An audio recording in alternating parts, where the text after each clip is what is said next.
Friend, आशा करता हूँ कि आप सभी स्वस्थ और मस्त होंगे।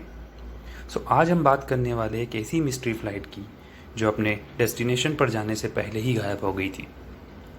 आपने इसके बारे में पहले भी बहुत सुना होगा, लेकिन हम आपको आगे और दिलचस्प जानकारी देने वाले हैं। वीडियो के अंत तक बने रहिए। दोस्तों, ये कोई बहुत पुराना इंसिडेंट नहीं है। कुछ सालों पहले मलेशियन एयरलाइन की एक फ़्लाइट MH370 रहस्यमयी तरीके से गायब हो गई थी। ये फ़्लाइट 8 मार्च 2014 की रात को 12:42 पर कोलालमपुर मलेशियन एयरपोर्ट से बीजिंग के लिए टेक ऑफ करती है। ये कोलालमपुर एयरपोर्ट से बीजिंग एयरपोर्ट तक जाने वाली दैनिक उड़ानों में से एक थी। दोस्तों, इस फ्लाइट का ड्यूरेशन अप्रॉक्स 5 घंटे 34 मिनट का था, जिसने लगभग 37,200 किलोग्राम फ्यूल की ज़रूरत थी। बट इस फ्लाइट ने टोटल 49,100 किलोग्राम फ्यूल लिया था, जिसे 7 घंटे 31 मिनट तक आराम से उड़ाया जा सके। मतलब इस फ्लाइट ने सफिशिएंट फ्यूल अपने पास लिया था। इस फ्लाइट में 2 पायलट, 10 क्रू मेंबर, 227 पैसेंजर के साथ टोटल 239 यात्री सवार थे, जिसमें से एक कैप्टन थे चाहेरी अहमद शाह, जो बहुत ही सीनियर कैप्टन थे, और दूसरे कैप्टन थे एक यंग कैप्टन थे जिनका नाम था फारिक अब्दुल हमीद। उड़ान के कुछ समय बाद तक सब कुछ ठीक था और नॉर्मल था। रात के करीब 1:08 पर यह फ़्लाइट मलेशियन एयर स्पेस को पार करके साउथ चाइना के एयर स्पेस में जाती है। At this point captain Zaharie report करते हैं कि प्लेन ज़मीन से कुछ 35,000 फीट की हाइट पर था और सब कुछ ठीक था। रात के लगभग 1:19 पर captain Zaharie Malaysian air traffic control से कनेक्ट करते हैं जब फ्लाइट साउथ चाइना सी के ऊपर थी। इस मैसेज में कोलालमपुर एयर ट्रैफिक सिस्टम एक मैसेज देता है कि फ़्लाइट 370 कॉन्टैक्ट हो ची मिन 120.9 गुड नाइट। इसके जवाब में कैप्टन रिप्लाई करते हैं गुड नाइट MH370। उस फ्लाइट से कैप्टन जाहिरी अहमद का दिया हुआ यह आखिरी वर्बल मैसेज था। इसके बाद शायद उन्हें भी नहीं पता था कि यह दुनिया के लिए उनका आखिरी संदेश होगा, क्योंकि यह फ़्लाइट फिर कभी लैंड ही नहीं करने वाली थी।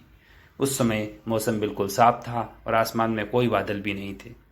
उसके कुछ मिनटों बाद ही, कुछ 4-5 मिनट बाद ही, लगभग 1:22 पर यह फ़्लाइट अचानक ATC के रडार से गायब हो जाती है and it become the world largest aviation mystery. Malaysia Airlines flight MH370 Flight MH370 disappeared en route to Beijing. Vietnam air space में जाते ही यह प्लेन ATC के रडार से गायब हो जाता है और इसे ट्रैक करने के लिए ATC फिर सेकेंडरी रडार का उपयोग करता है, जो प्रत्येक विमान के ट्रांसपॉन्डर के सिग्नल पर निर्भर करता है। लेकिन दुर्भाग्य से 1:21 के बाद उस फ्लाइट 370 का ट्रांसपॉन्डर भी काम नहीं कर रहा होता है। दोस्तों, यहाँ आपको बता दूँ कि ट्रांसपोर्टर एक तरह का डिवाइस होता है जो रेडियो सिग्नल को रिसीव करके इन्हें डिफरेंट सिग्नल में ट्रांसमिट करता है। नॉर्मली ये बहुत सिविलियन एंड मिलिट्री एयरक्राफ्ट में लगा हुआ होता है। इस बीच वियतनाम ATC भी प्लेन से कनेक्ट करने की कोशिश करते हैं। बार बार कोशिश करने के बाद भी वो इस प्लेन से कनेक्ट नहीं कर पा रहे होते हैं। अंत में वो मलेशियन ATC को इन्फॉर्म कर देते हैं कि वो MH370 से कोई कॉन्टैक्ट नहीं कर पा रहे हैं। 4-5 घंटे बीत जाने के बाद भी जब कोई कांटेक्ट नहीं होता, तब सुबह 6:32 पर एक इमरजेंसी सर्च ऑपरेशन बुलाया जाता है।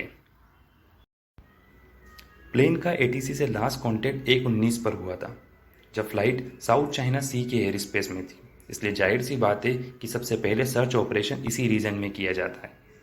दोस्तों, MH370 को सर्च करने के लिए आज तक के सबसे एक्सपेंसिव सर्च ऑपरेशन किए गए। इस सर्च ऑपरेशन में दुनिया भर के कई देशों ने अपने शिप्स और एयरक्राफ्ट लगाए थे। इस सर्च ऑपरेशन में भी 34 ships and 28 aircraft of 7 different countries लगाए गए, लेकिन प्लेन का कुछ भी पता नहीं चला। उसके कुछ दिनों बाद ये बात पता चली कि जब प्लेन गायब हुआ था, तब इसे एक मिलिट्री रडार पर ट्रैक किया गया था। इसमें इन्होंने कुछ चौंकाने वाली बात कही। उनका कहना था कि प्लेन का उस वक्त का लोकेशन अपने डेस्टिनेशन रूट से कंप्लीट अपोजिट डायरेक्शन पर था और ये अंडमान एंड निकोबार आइलैंड पर था, जो कि पूरा 180 डिग्री डायरेक्शन पर था। साथ ही इनका ये भी कहना था कि जब प्लेन से कनेक्ट हुआ तब प्लेन से सिर्फ बुदबुदाने की आवाज़ आ रही थी, मतलब कोई साफ आवाज़ नहीं आ रही थी, जैसे कि सब बेहोश हो या अपने होश में ही ना हो। कुछ दिनों बाद तक एक नया सबूत हाथ मिलता है जिसमें यह पता चलता है कि इस प्लेन ने एक सैटेलाइट से कनेक्ट करने की भी कोशिश की थी, लेकिन इससे कोई मैसेज पास नहीं होता, जो कि एक बहुत ही नॉर्मल सी बात है। पर इस डेटा के बेस पर कुछ साइंटिस्ट उस प्लेन का एग्जैक्ट लोकेशन कहाँ रहा होगा ये पता करने की कोशिश करते हैं, ताकि वहाँ पर सर्च ऑपरेशन स्टार्ट किया जा सके। सैटेलाइट के डेटा के बेस पर वो एक सर्कल ड्रॉ कर पा रहे थे। ये जो आप सर्कल देख रहे हो, इस सर्कल के किसी भी पॉइंट पर वो प्लेन क्रैश हो सकता है। सैटेलाइट ने प्लेन से 7 बार कनेक्ट किया और इसमें इसका टाइम भी मेंशन किया, एट विच पॉइंट वो किस एस्टिमेटेड लोकेशन पर हो सकता था। इस पिक्चर में आप देख रहे होंगे कि उसका लास्ट कॉन्टेक्ट 8/19 पर था।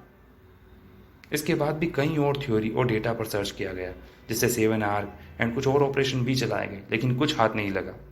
इसके बाद अप्रैल 2014 में समुद्र के ऊपर जो सर्च ऑपरेशन चल रहे थे उन्हें बंद कर दिया गया, क्योंकि अब इतना तो श्योर था कि इतने टाइम बाद अब प्लेन डूब गया होगा या उसे ऊपर से पता लगाना मुश्किल था, इसलिए डीप ओशन सर्च कंडक्ट किए गए। 3 साल तक इस सर्च ऑपरेशन में कई पैसा खर्च हुआ और लगभग $160 मिलियन स्पेंड करने के बाद भी इस ऑपरेशन को बंद कर दिया गया। इसके बाद जुलाई 2015 में इस प्लेन का एक पहला टूटा हुआ टुकड़ा मिला। ये पीस आइलैंड ऑफ रीयूनियन में पाया गया। आप देख सकते हो कि ये प्लेन के राइट विंग फ्लैपरॉन का एक टुकड़ा है, लेफ्ट आउटबोर्ड फ्लैप है एंड राइट आउटबोर्ड फ्लैप है। इसके बाद भी कई सर्च और ऑपरेशन किए गए, लेकिन कुछ हासिल नहीं हुआ। दुनिया भर के अलग अलग देशों में इसके तकरीबन 27 टुकड़े पाए गए, जिसमें यह माना जाता है कि जब इस प्लेन का पानी से संपर्क हुआ होगा तो ये कई छोटे छोटे टुकड़ों में टूट गया होगा और ये टुकड़े पानी के जरिए अलग अलग आइलैंड्स पर चले गए होंगे। अब हुआ क्या इस प्लेन के साथ एग्जैक्टली जो घटित हुआ, जिसका आज तक कोई प्रूफ हमें नहीं मिला। इसके कुछ पॉसिबल रीज़न हो सकते हैं, जिसमें पहला हो सकता है हाईजैकिंग। कुछ थ्योरी ये भी कहती है कि उस प्लेन को हाईजैक किया गया होगा, क्योंकि उस प्लेन में, अब ऐसा क्यों कहा जाता है, क्योंकि उस प्लेन में 2 ऐसे पैसेंजर थे जो गलत पासपोर्ट के साथ बैठे थे या वो चुराए हुए पासपोर्ट के साथ थे। लेकिन मलेशियन पुलिस की इन्वेस्टिगेशन के हिसाब से ये दोनों सिर्फ चाइना जाकर सेटल होना चाहते थे। इनका कोई गलत हिस्ट्री भी नहीं था और प्रोफाइल भी नहीं था जिसके बेस पे ये कहा जा सके कि इन्होंने हाईजैक किया होगा, और न ही इनके पास ऐसे कोई वेपन्स पाए गए थे या उनके प्रोफाइल में भी ऐसा कुछ नहीं था। हाईजैकिंग बाय पायलट और इंटेंशनली सुसाइड। दोस्तों, कुछ लोगों का ये भी मानना था कि पायलट ने जानबूझकर फ्लाइट को समुद्र में गिराया होगा क्योंकि उनका मेंटल हेल्थ ठीक नहीं था या उन्हें सुसाइड करना था। पुलिस ने जब इस बात की इन्वेस्टिगेशन की तो पता चला कि कैप्टन जाहिरी अहमद के कुछ फैमिली इश्यूज थे, लाइक वो अपनी वाइफ के साथ खुश नहीं थे और उनका इस बात पर अक्सर झगड़ा होता था।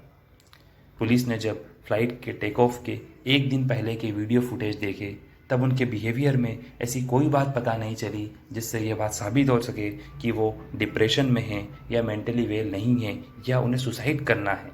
इसलिए पुलिस ने इस बात को सिरे से नकार दिया और वो एक सीनियर कैप्टन भी थे।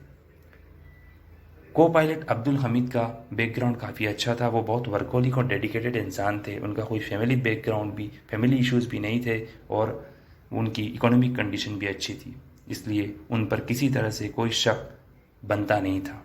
तो फिर क्या रीज़न हो सकता था इस प्लेन के गायब होने का, या क्या कारण हो सकता था इसके क्रैश होने का? तो तीसरा सबसे मेजर कारण आता है दोस्तों, ऑक्सीजन डिफिशियंसी। क्या प्लेन में ऑक्सीजन की डिफिशियंसी हुई थी? मिलिट्री रडार के लास्ट कनेक्शन के हिसाब से ये बात पता चली थी कि उस प्लेन से सिर्फ बुदबुदाने की आवाज़ आ रही थी, मतलब जैसे कि कोई होश में ना हो या सब बेहोश हो गए हो। ऐसा तभी होता है जब उस प्लेन में ऑक्सीजन की कमी हुई हो या उसमें ऑक्सीजन का लेवल पायलट ने जानबूझकर कम कर दिया हो। लेकिन इस बात का भी कोई पुख्ता सबूत नहीं मिला या प्रमाण नहीं मिला, क्योंकि उस प्लेन का हमें पूरा मलबा ही नहीं मिला। इसलिए इस बात को साबित नहीं किया जा सकता कि उसमें ऑक्सीजन की डिफिशियंसी हुई होगी और वो ऑटो पायलट मोड में चल रहा होगा और अपने आप एक जगह क्रैश होकर पानी में समुद्र में गिर गया होगा जहाँ उसके कहीं टुकड़े हो गए होंगे। लेकिन इस बात का कोई सबूत नहीं दोस्तों, ये एक थ्योरी है अभी तक। तो अब क्या करें, आज भी ये मिस्ट्री ऐसी की ऐसी ही है क्योंकि इसका अभी तक कोई सबूत हमें नहीं मिला। तो कंक्लूजन ये है कि ये आज भी एक मिस्ट्री बना हुआ है और सवाल आज भी एक सवाल है। लेकिन अभी कुछ साल पहले 2022 में एक नई थ्योरी आई है। रिचर्ड गोडफ्रे एक रिटायर्ड एरोस्पेस इंजीनियर है। इन्होंने क्लेम किया है कि इन्होंने उस प्लेन की एग्जैक्ट लोकेशन पता की है यूजिंग रेडियो वेव टेक्नोलॉजी। इसमें रेडियो वेव की रिफ्लेक्शन से उस प्लेन का पाथ प्रेडिक्ट किया गया है, जिसके लिए इन्होंने एक कंप्यूटर प्रोग्राम भी बनाया है और एक बहुत ही छोटी सर्च रेंज बताया है। लेकिन अभी तक दोस्तों इस पर कोई सर्च ऑपरेशन नहीं चलाया गया है। अगर भविष्य में इस पर कोई भी सर्च ऑपरेशन चलाया जाता है तो हम आपको ज़रूर बताएंगे और उम्मीद करेंगे कि हमें उस प्लेन का एग्जैक्ट रीज़न पता चले।